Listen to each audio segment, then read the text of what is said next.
And guys, for today's video, make sure na updated yung Instagram app na gagamitin natin. So, open na natin yung ating Instagram. And then dito guys, sa newsfeed or homepage, pumunta lang tayo sa inbox or sa messages ng ating Instagram.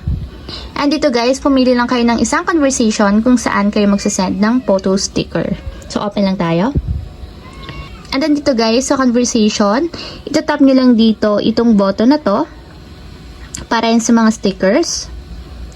And dito naman guys, is piliin nyo yung cutouts.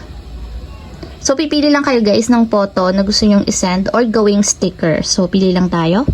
So, for example guys, is itong photo na to, tap nyo lang. And then guys, nag-create na siya ng sticker or kina-cutout na siya. So, ganyan yung maging itsura ng sticker natin. So, tap lang natin yung save sticker.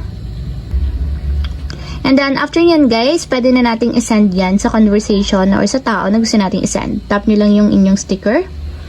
And ayan guys, kung makikita nyo, nag-send na yung sticker. So, pili pa tayo ng ibang photo. So, ganun ulit guys, tap nyo yung button na to sa sticker. And then, cutouts. And pili na kayo ng photo.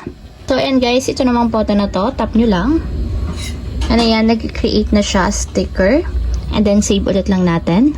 Save sticker.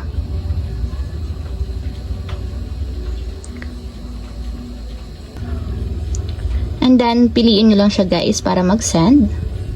And ayan guys, nakapag-send na ulit tayo ng sticker. So, ayun lang, ganun lang kasimple kung